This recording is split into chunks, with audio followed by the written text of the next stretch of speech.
This is Ken Pyle at Parks Associates Connections Conference at CTIA, and we're with Heather Way of Parks Associates. Heather, you focus on advertising, you focus on how people can make money on all these great apps and multiple screens and so forth. You moderated a couple panels on that.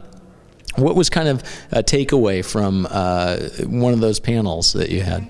Well, we had a panel. I moderated. My first panel was on the monetization of connected devices, looking at the app ecosystem and the advertising that goes into as a primary business model.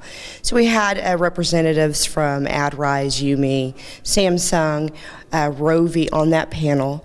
The focus was on smart TVs, so the smart televisions that are slowly growing into the marketplace at about 26% as of first quarter 2013, and looking at how the ad networks are inserting ads onto the smart TV platform, but also inside apps.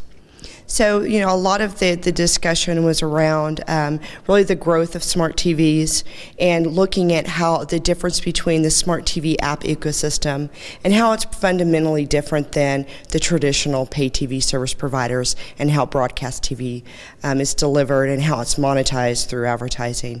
So I think we're still at the very early stages. You know, smart TVs are, you know, less than a third of U.S. broadband households. So I think it'll be a couple more years before the advertising as a business model really takes off, and we have more networks that are connected and more content coming onto those screens. Premium content, which for TV I define as the broadcast and cable TV networks, and seeing how that content comes onto the smart TV and how they extend their traditional TV advertising initiatives over to smart TV. Additionally, yeah, go ahead. Before you go on there, it's an interesting point. One of the things, and I can't remember who the conversation was over the last couple of days, but this whole idea of how the model has kind of evolved. It seems a couple of years ago when the smart TVs and you had the manufacturers of those TVs kind of creating these ecosystems, the service providers were kind of left on the outside. But now it seems like they're becoming more and more part of that, and it seems like that would have a big interplay with the advertising aspect of it. I think right now the ecosystem is still very early.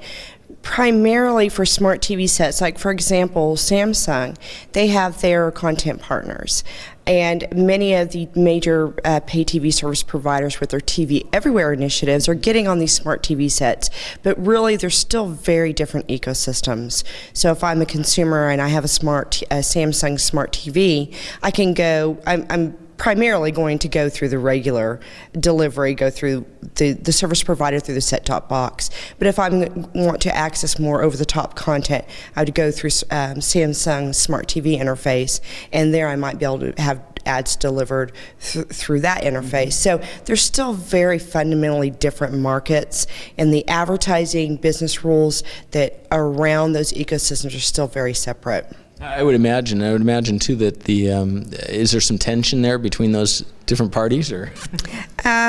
That's a big question. There's a lot of different facets to that. So there's still a lot of discussion around the relationship between the major MSOs, the pay TV service providers, and the content owners, and the content owners' relationships with the over-the-top players, like the smart TVs and the Apple TV and any of the online video properties. So there's still a lot of discussion of how it's going to play out. So it's a big question. Yeah, and I imagine too just the idea that the adoption. How are you seeing the consumers? You know, they plug it in the internet, but are they watching, you know, some of these over-the-top applications the way they would, you know, the broadcast TV from the pay providers? What sort of adoption rate are you looking at there? You know, we've got consumers research that shows the primary video usage, and still today, consumers, even if they have a smart TV set and it is connected, primarily rely on their and watch traditional pay TV channels. So I think that is still the primary behavior of consumers. It'll be interesting to see how that trends and changes over the years. And it really, you know, and of course it will depend on the content that is delivered over the top and not through the traditional distribution of a Comcast or a Time Warner. Now, I don't know if you were going here, but how does multi-screen kind of play into all this? Okay, so multi-screen, that's been a hot topic or a big topic at this Connections conference this year. One the other panel that I moderated was looking at the second screen activities of consumers while they're watching TV. So how are consumers interacting with their smartphone and their tablet, and what are the type of things that they're doing that's directly related to the TV program or the TV channel that they're watching. So we're seeing new trends in co-viewing behaviors of consumers. More and more consumers have a smartphone or a tablet in their lap while they're interacting with their traditional TV or the first screen. So that was a good discussion as well. We talked about what is the consumer use case. Right now, primarily we see a lot of social activity, a social engagement around TV shows.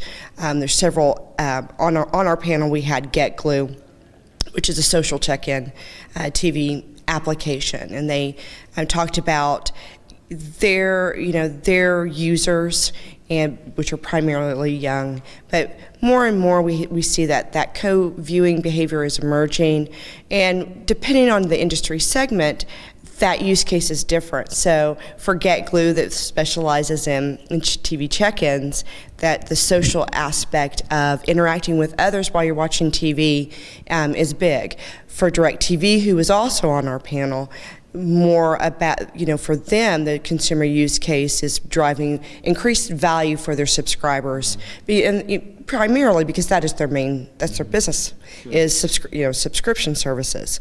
So driving value for their subscribers through better content discovery.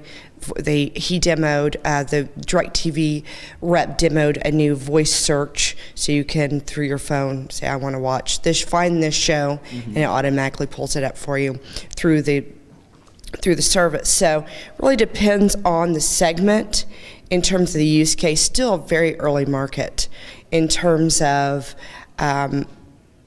really how is the second screen going to best be leveraged in conjunction with TV. Are people figuring out, back to that monetization question, are people figuring out how to monetize, that content that's coming into that second screen is related to the first? I think it's less, at this stage, it's less about advertising and more about increasing the value of your business and the content. So for the content owners, the broadcast and cable TV networks, it's about creating a better experience for their viewer, increasing viewership, and offering the ability to have more social communities around their TV programs.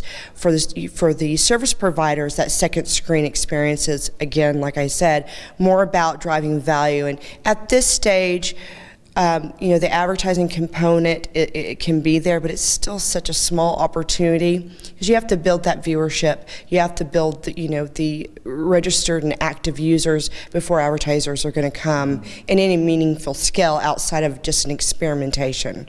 Well, what about maybe more of the call to action? So it's beyond an ad, but it's taking that next step and being able to then deliver information. I think there's a lot of opportunities, and we're still at the very onset of this market. So we'll see how it rolls out. Super. Well, it gives us more to talk about next year. Okay. So Heather, appreciate your time. All right. Thank you so much.